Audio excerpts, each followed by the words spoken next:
Hello, good morning, good afternoon, good evening, and welcome to another Monday Morning Art Talk. I'm Steven Silver, character designer and teacher, dedicated to helping you learn about the art industry and living up to your potential. Whippy!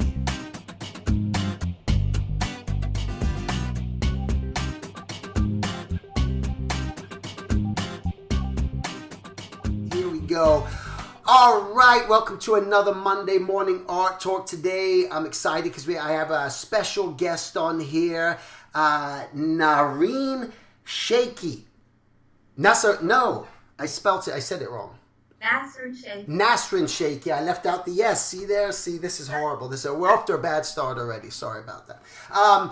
So I'm excited today to have you on here. You're an artist from Iran, and I met you at the ESCA convention this last week. For all those people out there who don't know, ESCA is a caricature organization where caricature artists get together, we gather, we compete with each other, we draw, we have fun. And Nasrin was a guest of honor there, and she told of her journey and her story. And I thought, what a great sort of topic that we could bring up here. So thank you for being on here today. And what I just kind of want to do is just talk to you about your journey. Again, many artists can make excuses about things not happening in their lives and things are difficult. And I come from the mindset that just because things are difficult, it doesn't make it impossible. And you had an interesting experience, but I want to kind of talk to you about like your background in art, because I love the story you told me that you on your bed, on your wall, you painted a map, I think you said, of the United States, and you had this dream and this idea. So can you, let us know about that a little bit more? Right. Around 4 years ago, I decided to move to United States. And actually, I didn't want to stay in my country anymore because of some reasons. And I couldn't do something that I want. I couldn't be something that I am. And I found a lawyer and in Philadelphia, Joseph Best. And then I was talking to him, and I said that here is my resume. And in that time, I didn't have any money in my pocket, but I just decided to get out of that country. And I just had a lot of resume, like about 40 international awards. I was publishing my book. I was teaching sometimes, and I had some resume. And I hear that I can move to United States by like Einstein visa. That name is EB1A. And then I sent my resume to that lawyer. And before that, I sent my resume to another lawyers, to another countries, and I asked them that how can I work with you and how can I get out of my country. But they told me that first of all, we get money and we don't guarantee if you could get out of this country. And but I could see the best behavior from American lawyer. And he told me that when he was watching my resume, he told me that I just proud to have an artist like you in my country, and you can make here better. And it was meaning a lot. It was beautiful, and what he said, he gave me a lot energy, a lot aim, and I could be straight. That I said yes, I want to get to United States. And I told him that I don't have money, but I promise to work and pay your money, right. If you don't have any problem about that. And he said that you can I'm working on your case. Anytime you could get to United States, you can pay my money different part, anytime you could. I don't force you about money. And it was really good. And so I could find a job. It was not connected about art because I couldn't save good money about art.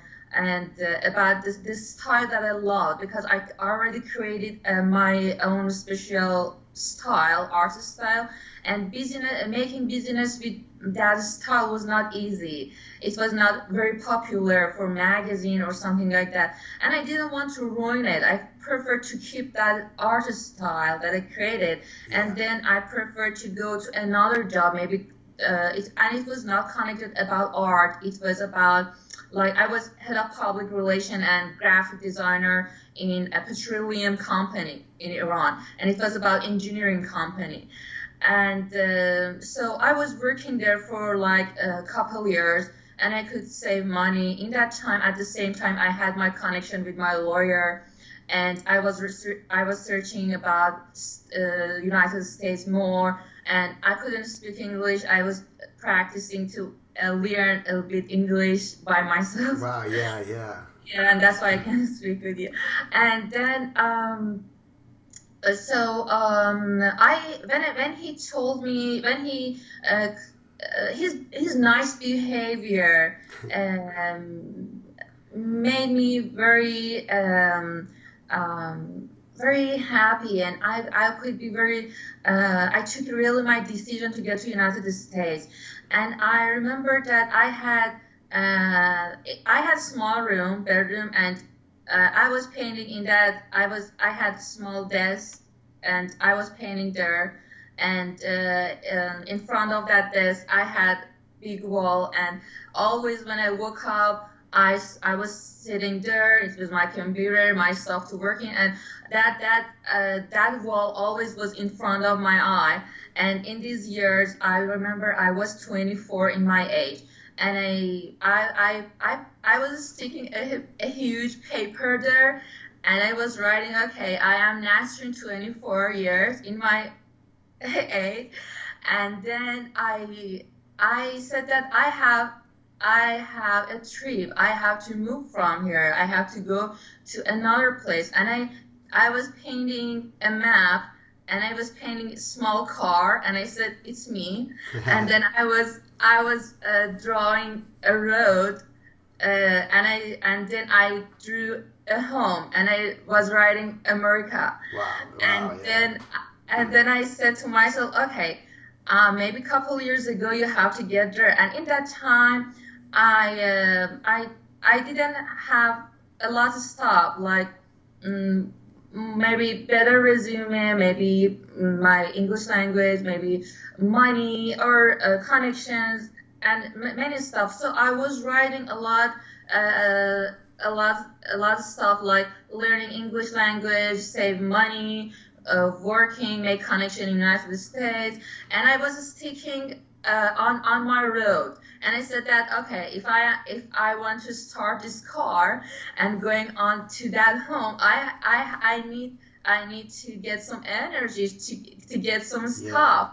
It's great, because again, this is almost like part of what they call out here. There's a term where they'll use a vision board. Put together a vision board of what it is you want to achieve, what you want, set those goals, and you were visualizing. I mean, you're an artist, you're a caricature artist, you were doing the work in your country, you were working for people, right? You had clients, you were gaining awards, you were on purpose, though. You were reaching out, and you were entering competitions in order to try to gain these awards to help you. Is that part of like your intention for gaining awards? Were you trying to just reach a high standard in your country of your ability? Is that the reason you were doing this? Exactly. I wanted to.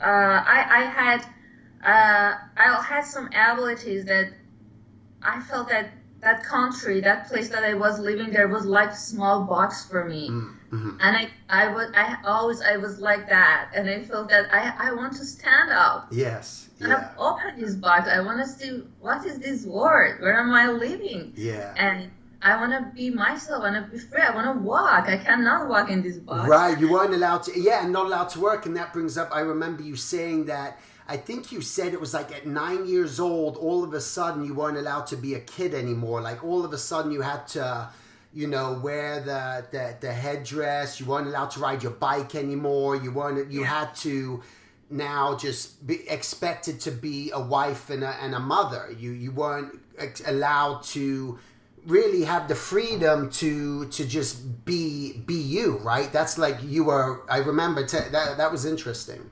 Exactly, yes, because when in that country, I don't want to talk about political stuff, but unfortunately in Middle East and in Asia, you can see politics mixed with lifestyle. Politics is everywhere. Right. You can see politics mixed with religious, politics mixed with culture, tragedy, everything. Everywhere you can see that. And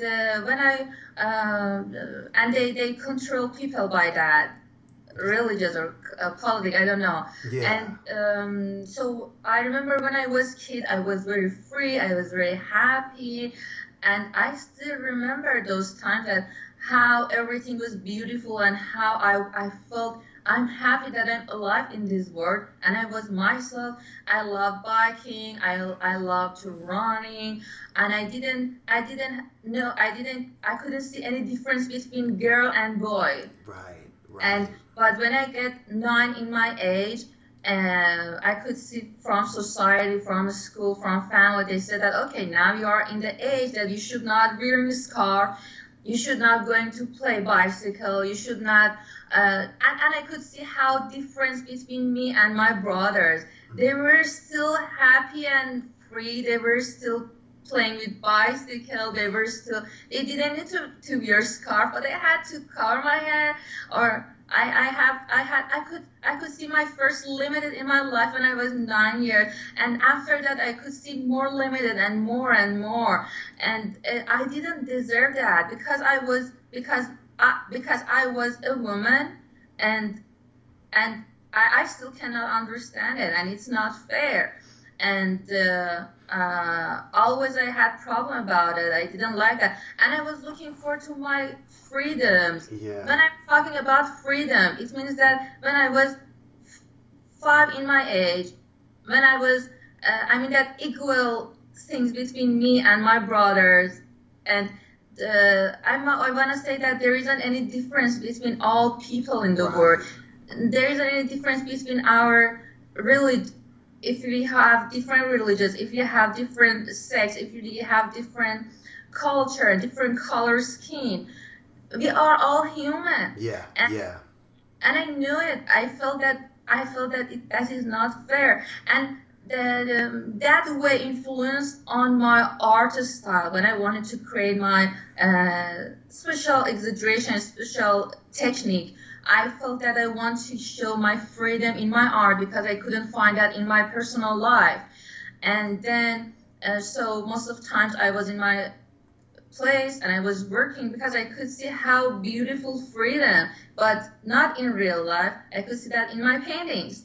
And then after a while, I thought that I really want to live here for the rest of my life, and I just want to see a freedom in this art. Yeah. But that this world is bigger and more beautiful than, and I have to explore, I have to go, and I have, like a fish, I have to go to the ocean. Yeah, right. Yeah, absolutely. And I think that's what's so beautiful to me. And when I got the, when we were talking at the convention, again, just hearing that and the idea that, you had a dream, you knew at a young age, and you didn't just settle.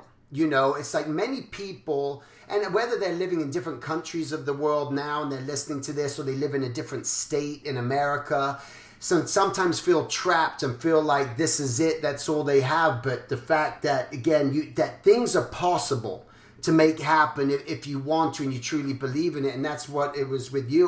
It was great, again, just that the message and the story of you just saying, I'm sick of this. I don't want this. I don't have to live like this. I want something better for myself, and I'm going to take control. It's like it was no one else, right? It's like you made the decision to do it. I'm sure maybe your family, how was your family happy that you were moving to America and that you were going to do this? Or what was their feeling about it? First of all, my family are all just doctor and engineering, and my mother had dreamed that I will be doctor, dentist, Right. and I insist that please let me go for art. I love art, and I would like it to be artist. And I was already artist when I said that when I was 3 in my age. Before I could talk, I was painting, and Right. and then I couldn't do something. I think I felt that art is in my blood. Art is part of my personality, and that is me. And I could find myself. Were And your parents supportive of that? Did they? but Yeah. oh yeah, but now about my parents, they like it that I will be doctor. They like it that I will be a woman that get married, like all women in most of women traditional women in country, and stay at home. And um, but I was always something different. Yeah. And when I said to my mother that okay, now I'm going to get to United States, she said again, you did make another decision that I didn't want, and you have to stay here. And I said that no, that is my plan. And she said I don't support you. Oh, okay. Okay, go. But you have to. I said, okay, I don't need your support. I'm going to find a job. I save money, and I didn't have anything. Yeah. In that time, I didn't even have ticket of a bus going Wow. to north of Iran. Wow. So how? Geez. I mean, it's amazing. It's like it seems like you had all these obstacles, and the lack of money, and really the lack of resources within your country to do what you wanted to do there for your art. Yet you kept figuring out ways to make it happen. I guess because you just. What was it like? What was the drive? Like what made you believe that it was even possible, or did you have a lot of self-doubt? Did you think that it might never happen at times? Or was it always in your mind that I'm going to figure this out one way or another? I'm going to make this happen. I made a decision, and I said to myself that is the most important decision in my life, and that is my future.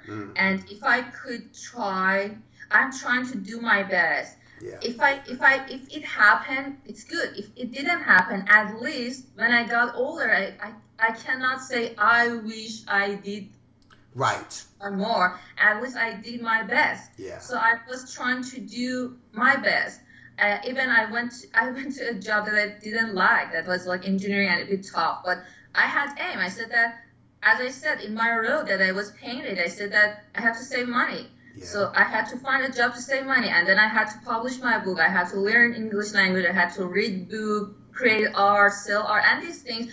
And at the same time, I was managing every day. I was managing all my plans. Okay, for example, from 9 a.m. until 12, I have to make my stuff for my lawyer. Oh, From great. 12 until 3, I have to paint. 4 until 5, I have to reading book or something like that. Every day I had it. I remember I was writing in many different papers, a lot of papers everywhere. That's always. great. That's great. So you were strict. You were very organized and strict with yourself, and you set a schedule for yourself, saying, "This is what I'm trying to accomplish. This is what I'm going to accomplish today." Yeah. Exactly, and I was happy. That Yeah. way was beautiful. Yeah. Sometimes when you make decision and you choose your plan, you choose your point to go into somewhere. Sometimes when you're on way, that is more beautiful than when you arrive. Right. And Right. Yeah.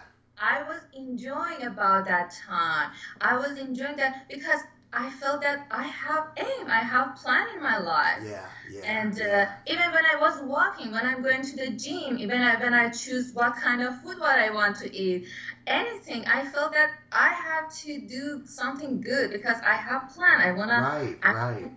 I wanna go, and it was beautiful. And after 3 years, so I could. Almost I was ready, and my case in government of United States could win, and government could say that okay, that is the artist that can get Einstein visa, and get here. And my lawyer had to prove that I am the best one in my country in the field of caricature. And Right. So let's talk about that, because that was interesting too. Okay, so you came in on first of all, so it was called an Einstein visa, right? That's what, right. So someone who could, that basically the visa is based on what do you have that's of educational value or arts or something that you can bring to the country, right? So getting that, and then how did you find a lawyer? Like how did you find a lawyer? Like being in Iran, how do you find an American lawyer that said? Were you emailing a bunch of lawyers and saying? Were you Google searching them? I mean, how did you find? For anyone who might be in a country where they go, well, how do I find a lawyer? You know, how do I even start? How do I even learn about that? What would you tell them? When I remember when I was 24, I was jury member of international festival in my country, and that was visual art festival, and I was a jury member of field of caricature, and I could see a lot of jury members from another field like painting, like graphic, and then we had every evening, all jury members, we had meeting, and we were talking about our job, what we are doing, and I remember that I asked it from them that how can I found some friend, and I asked them how can I get out from this country, maybe going to Austria, maybe going to, I didn't want to stay there, and somebody told me that, why don't you get like Einstein visa, because I think that you have all option of that, and somewhere like United States can support you can get green card, and it doesn't cost a lot for you if you had that ability, that quality to get this visa, and then after 4 years you can be citizenship. So I could see that is really good, and I asked some information, and that friend introduced me some lawyer. Okay. And I sent and I called to this lawyer. I called to another lawyer to another countries also in Iran, but they didn't have as good. They were not as good as this lawyer, and you had to prove. So part of like getting the Einstein lawyer, like you had to prove that you were one of the country's best artists, and showing all your awards, right? So because you had all these awards, for over 40 international awards, all this really helped sort of get you there. Exactly. Yeah. That Einstein visa, if you search about that, that is like seven option that I have just like maybe 4 option, I can maybe I can get that, but I had all of those options. And for example, one of them was about national and international festivals. I don't know, publishing my own book, or if I was working with some publisher, they published, or if I had interview, if I was teaching, if I was graduated from art, or if I had exhibition in Iran or in other countries. Also, I had to get five good recommendation letter from 5 top artists in the world, and they had to recommend me, and they had to prove, and I had to prove by their letter, and I could do all these things, and it had a lot of details. Honestly, when I went to embassy to get my visa, I could see that woman that wanted to get back my stuff, she had like 700 pages about my resume. Oh my God! Oh my word! And I didn't, and sometimes I had to translate my interviews to my lawyer to send it. And when I was translating for a month, every day I was at home and I was just translate all news. And I said, oh my God, I did a lot. I didn't know that. You know what? Most of the time I didn't care that, okay, I got a award, or okay, I had interview. I didn't count them. Yeah. But in that time when my lawyer asked me all those details, I said, oh my God, I really did a lot. I felt I got sick, that I was translated a lot and a lot. And I said, oh my God, if I couldn't get there, who can get there? I had a lot of stuff. Yeah. Wow. I think, I think the big thing here is that, I mean, you are not lazy. That was the thing. It's like you took initiative, you're trying, you're working. I mean, you did a lot, it's just one of these things that you probably didn't realize at the time, that all the competitions you were, entering, the teaching, the job, the things, the judging you were doing, all this stuff was going to eventually become something. It was never a waste. It was not for no reason. It's like, and all of a sudden, it almost seems crazy that all this stuff had to happen to you. And so that now, boom, here you are, you were ready and you were prepared. You were like a Boy Scout, be prepared, it's just like you were ready to sort of act and go. And how many years? So was it 3 years from the time you got the lawyer to the time you got into the country to America, or? You know what? There are different ways for people to get to United States, and honestly, this visa was the most difficult way to get to United States. Oh, really? Wow. Okay. Because you have to, and also it will take a long time. It took like 3 years for me, because my lawyer had to prepare, and I had to make ready everything, and I had to prove by many different stuff. For example, that if I participated in international festivals, I had to prove that festival was really good one. For example, 54th years of that festival, and I have to mention that what kind of artists participated. And for example, I had to, if I got the first award, I have to find second award person and third award artist, and then I have to find their resume, and I have to compare my resume to them, and I have to say that, okay, because of that reason, and now I am in this stage, and I could, for example, if somebody always got first award, but in that festival I got that first award in that year, and so I have to prove all these things by all these details to my lawyer. And so I could do all these things, and then I could get that visa. And then the visa, once you got in, you came straight to New York, right? So now you're living out in New York. Right now I'm living in New York, but last November, actually last year, I immigrated from Iran to Philadelphia. Okay. Because I couldn't. I always loved to be in New York, and but Philadelphia was close to New York, and I couldn't afford living in New York because I didn't have any support. I couldn't have a lot of money too, and because economy of Iran is very bad. For example, I had to buy dollar, and the dollar money, the price of dollar was it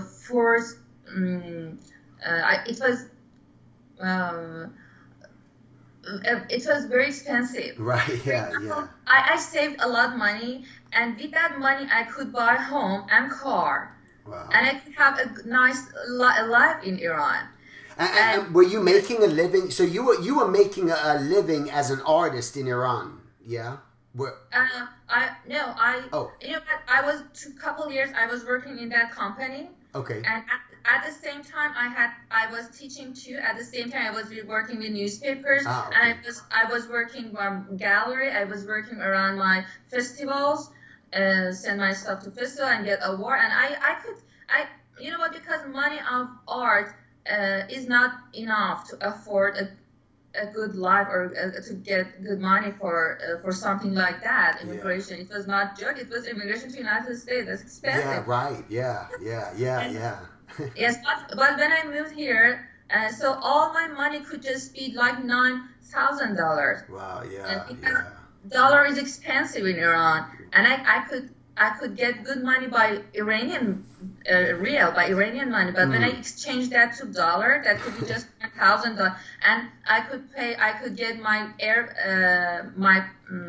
my suitcase and my stuff with that money. I have to get my airplane to get here. I have to rent my place here and survive here. And so when I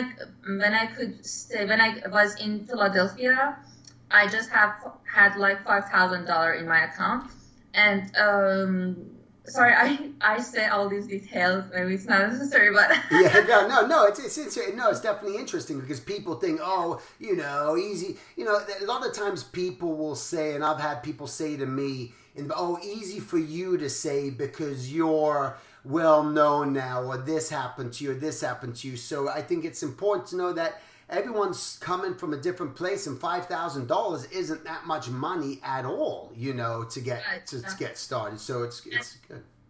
When I moved to Philadelphia, I honestly, I didn't have any friends and I didn't have any family, and I also I found my apartment by internet, and I could find a building like $500 each month, and it was very tiny, small. Right. Sure, yeah. And so I get to airport and I get a taxi and I get there to my apartment with my suitcases, and just that, and after a while I said, okay, I'm here, no friend, no family. So you get here, you did your plan. And what do you want to do now? Wow. Yeah. Right. Well, yeah. I mean, and you're coming as a single female coming to a country, an immigrant where no one. Really, that you have the connection with the lawyer. Some things there, but again, there's no family, and here you are having to start really from nothing. Essentially, doing it. And now with what got you interested in caricature in the beginning? When you were in Iran, why caricature? But did you see caricature artists and you just go, wow, I want to do that someday? Or what was your inspiration to want to be a caricature artist? When I was, actually when I was a kid, I always was drawing and painting, and I loved that. And it was my entertainment stuff, like toys and dolls. I always had my notebook and my color pencil and watercolors everywhere. And when I was 12 in my age, I remember that one time I went outside with my parents to the store, and it was cold, and we went to the traditional and old area of Iran, and it was winter, I remember. And by accident, I could see some kids. They were like 5 years in their age, or 6 years in their age. They were very small, and they didn't have a warm dress. And they were selling something like chew gum or plastic, and they didn't even have good shoes. And I was watching them. Oh my God, why? And it was the first why about that society when I was 12 in my age. And I could see that another kid at the same age with family, and he had everything. He had warm dress, and why he had to be like this, and I am like this, and what happened that he is like that now? Yeah. And I asked it a lot of why, and I didn't know that. And I start to, when I get to my place, to my room, I start to drawing that small boy. Oh, okay. And I was thinking about that face, that how he was sad, and his expression, his feeling, and I was painting him, and because I wanted to show his feeling, I painted something like expressionist, right. Kind of because that exaggeration was not like fun. That exaggeration was because of my feeling and his feeling, and I wanted to show that in my painting, because that was in my mind, and I felt that I have to bring that on my paper, and I couldn't help it to don't think about it. Right. And then I was thinking about, and after a while I was painting a fire for that. Okay. And I said to myself, okay, maybe he could feel war now. And then I was painting a lot about some different characters, and I didn't know that name is Caricature. Oh, and okay. After a while, we had a guest and she told me that, oh, you're caricaturist. I said, what does it mean? I didn't know that. Yeah. And then I didn't, and then when I knew that, I love to know what is that I know. And I went to in college, I went to graphic design to know what caricature is. I couldn't find it.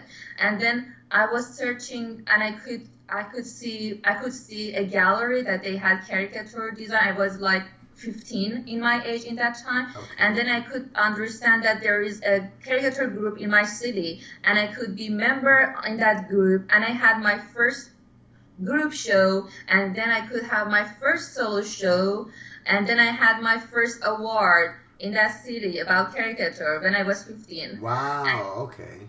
And then my awards, and next year when I was 16, I could get my first international award in China. Wow. And then from that age until now, every year I'm working around that, and I'm working, and I could recognize what word of caricature I was searching about.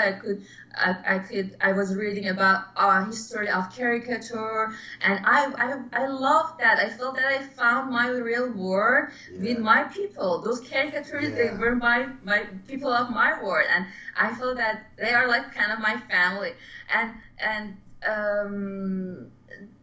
that in that way, so people call me caricaturist. Right. And is that so now? And now that you're here in the States, is that what you still are pursuing? Are you pursuing caricatures and galleries, and you creating that, or are there other things that you've seen now that you want to expand or build upon within your own art?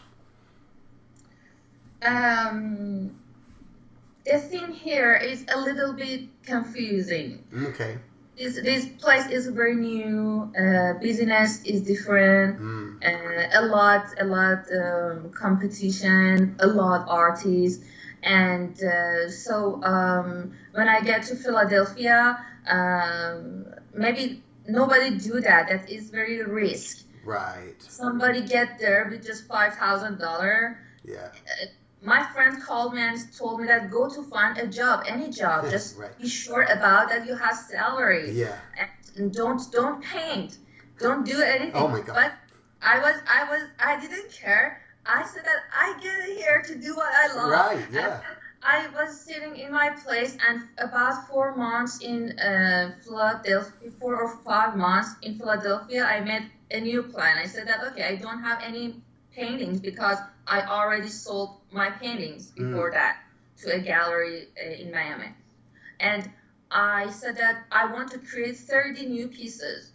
And in that 4 months, every day I went to Starbucks, and it was sketching, and then I was searching about characters that I want. And every day I was working in my place as a studio, and I could create 30 new pieces on canvas, colorful and much better than my last works.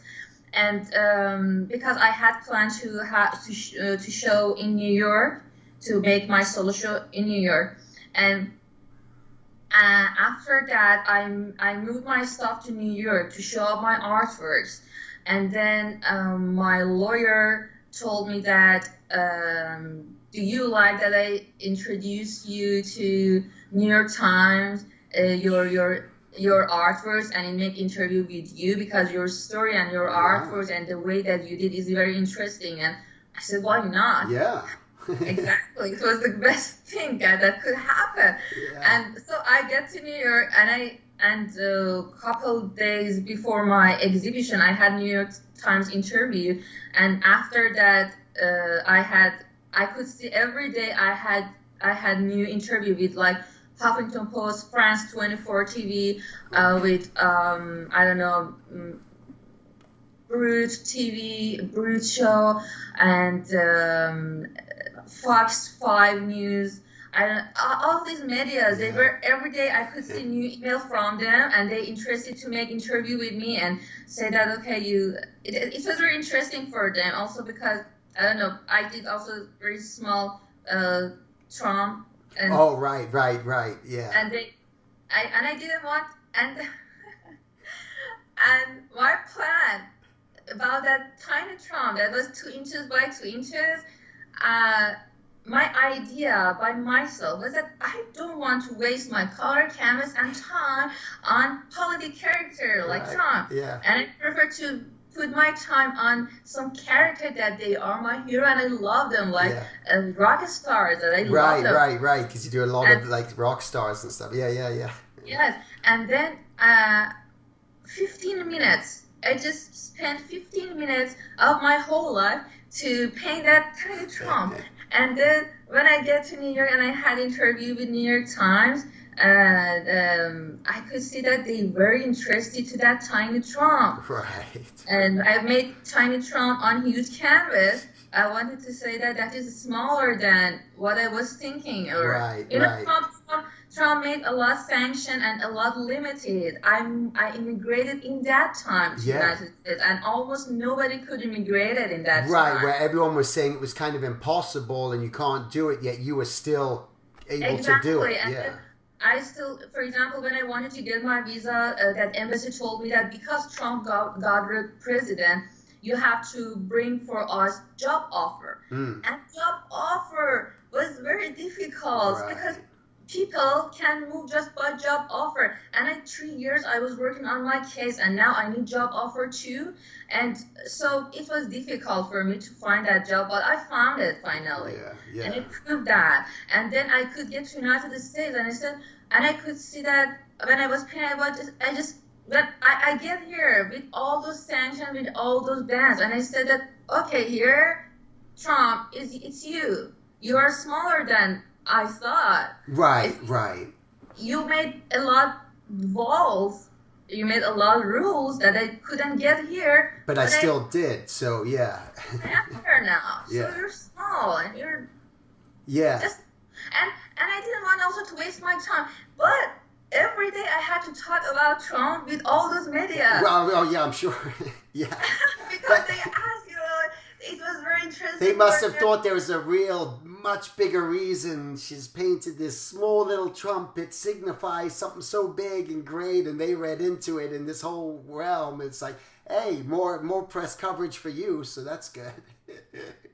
Yes, and I also said, I remember I had an interview with Huffington Post, and I said that, did you know that I am artist, and I created another pieces like Rockstar? Did you know that by the way, I created new artist style in Caricature. I would love to talk about that. And I don't want to talk about Trump. Right, yeah, right. Did they want to talk about it or no? Were they interested? They said, okay, talk. And I was talking about my artworks, my art, and then they deleted all of them. And they just showed when I was talking about Trump. Right.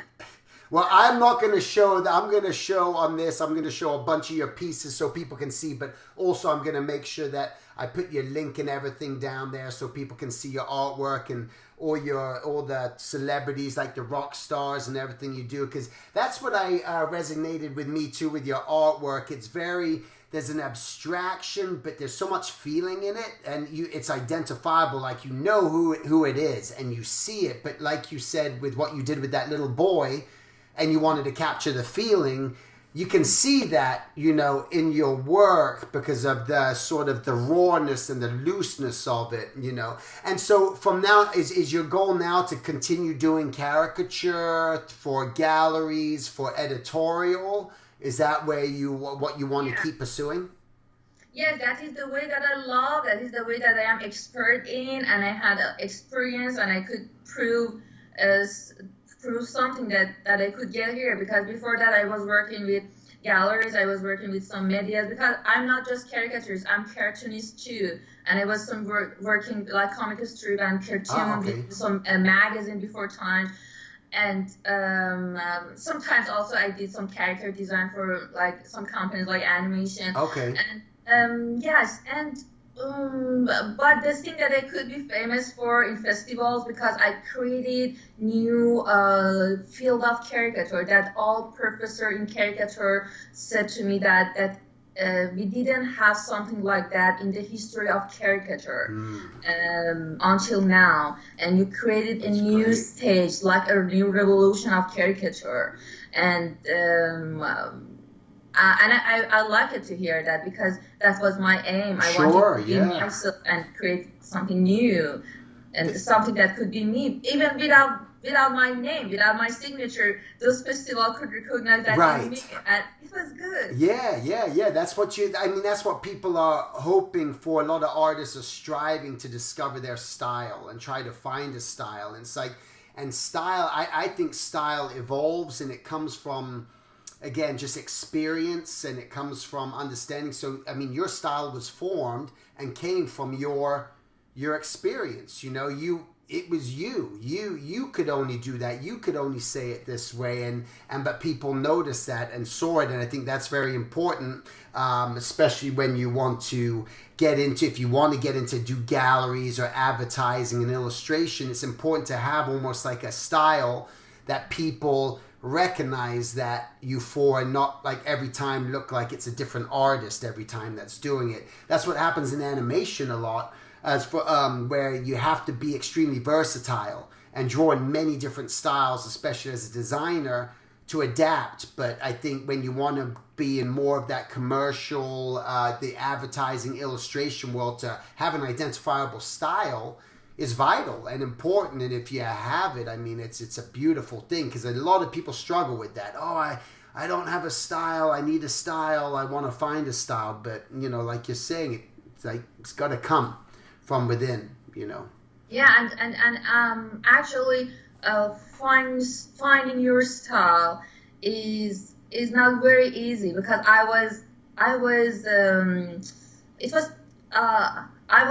it had a lot challenge for me too. But I didn't expect to sitting like that, and I wait that somebody sent my artist style on my desk table. Right. Every day I was researching. I was maybe it's, I don't know if it was necessary or not, but I also was reading a lot book about philosophy of art, about history of art in another countries, about life story of artists, their style and why they do that. Right. And I was watching a lot paintings, a lot drawings, a lot like illustration, and any visual art. And also sometimes I went to some classes of architecture. Really? Design. Really? And Wow. I love to know more and more, and I love that, because that is kind of art too. And every day when I was a student of painting, every day I was drawing realistic, and I was trying to make a different experience about different materials like watercolor or oil color, I don't know, collage, everything. And I liked all of them, and that it was not good that I was good in all each piece, each way. And my professor told me in my college today, told me that you are a painter. You can draw, you can paint something good, realistic, like hyper realistic, and that is really good. You are a painter, you're not caricatures. And then when I went to some festivals for caricaturists told me that you are caricaturist. Yeah. You should stay here. And I was thinking that, okay, if I can be painter, if I can be caricaturist.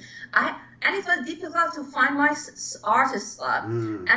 And for a while, I stood by myself to just think that you don't know anything. Right. And just make your decision. Who are you? Yeah. And what do you like? What you're enjoying more about? What kind of style you feel more free? You feel that you can find your freedom. You can find your feeling of, you know what? I was working a lot about different, and I could see that. When I paint like this way, that is me. Also, sometimes I was trying to paint with my left hand. Wow, okay. Because I have a concept in my works, and that concept is that I want to be myself. Yeah. And I want to bring back my freedom of life. And what freedom means for me, it means that when we were kids, nobody injected any rules in our mind. No rules from any society, no rules from family, no rules from school, and we are pure. And I sometimes work with my left hand because nobody can control my left hand. My left hand I cannot control my left hand. Right. It's go like that. It's gonna go out of frame. right. That's awesome. No, it's amazing. You know, I think what we'll do is wrapping up now here, but I think that the end message, you know, again, what I love about this and what you're talking about from all the studying you were doing, again, you were doing architecture, you're reading philosophy, you took initiative. It seemed that you're always taking initiative, you're acting, you're making stuff happen, you are so open to learning, you were so open to doing things that people told you were impossible or even your culture wasn't accepting of. And it's just like, seems like you just kind of, you know, you're breaking the rules in many fronts, but also you're just being you, and you're trying, and you're putting in this energy, and you're putting in this effort, and you're not one that sits and just makes excuses. And that's really the heart and the lesson, is that you are now where you are now because of all this effort and time and imagination and everything that you've put into it just to make this a reality. And I think that's, you know, extremely, it's inspiring, and it's extremely, I hope, helpful to many people watching this and listening to this, just to know that things are possible. Things can happen. So I'll leave it. Do you have any final thoughts, any final words that you want to share with people, just to, I don't know, anything? Words of wisdom. Right. Sorry, did you ask a question? Yeah.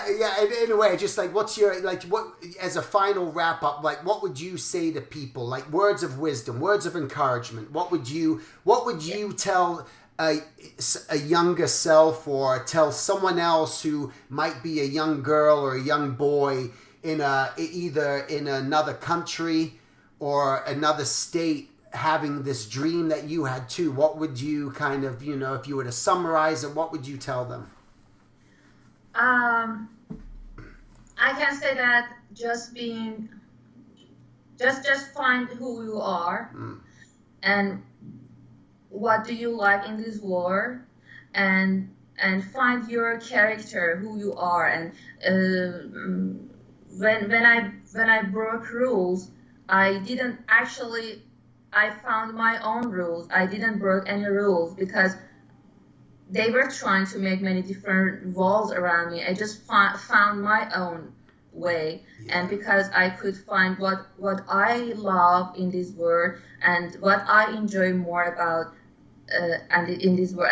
And that's why I was researching a lot. I was reading a lot, because I wanted to know who am I and what I want to do in this world.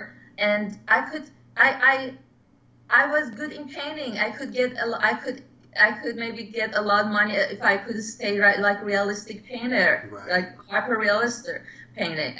But I left all of them, and I just choose a new artist style that I felt that I like. When I'm working in that way, I feel that I am alive in this world, and that is very valuable for me. And I love that art way. And I didn't even expect that people like that or not. I like that, and that's important for me. And then I could see that no, they like that too, so it was good. But I still don't care if somebody like that or not, because that is very personal. It's me. Even if it's not beautiful, it's me. That's my feeling and my art.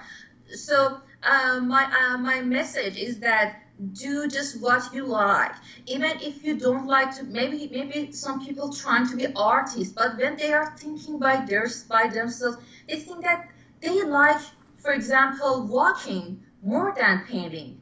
So for walk and be a good walker. Right. Or sometimes some of my friends, I could see they said we would love to be artists, but they didn't know what they want from art, and they didn't know why art. If you really enjoy to painting, so that is perfect. Do it by the best way. But I could see that my friend liked it, for example, drinking coffee and cooking, and she were very good in that way. And I said that do that. So, don't think about art anymore. Right. Or some guys, they were like my student, and they said that we love art, but I could see their behavior. They were like they love, for example, one of them, he loved music, or he loved mechanic style. And I said that, you know what, my advice for you is that just don't waste your time to being artist. Go for that. Or somebody don't like to do anything, just like to stay somewhere and watching the wall. Watch the wall. Yeah. Do that. If you enjoy about it, don't do because if you start to be an artist and you really don't enjoy about your way, that is just torturing. That is very suffer. And this life is short. And we should enjoy about what we really like to do, and just do it, and just find who are you and what do you like. I like it. I like the message. I think it's great. It says be yourself and just do it. These are what we're talking about here. Nasrin, Sheykhi, thanks so much for being here and doing this and sharing your story with everyone. I know that it's going to help people along their journey too, and I appreciate you being here, and I'll share the information down below there so people can find it. Thanks again, and we'll see you next time. All right, bye-bye. Sure, thank you. To subscribe to my mailing list and stay updated on future workshops and events, please go to my contact at silvertunes.com and simply hit join mailing list. Until the next time, make it a great week, and thank you for listening.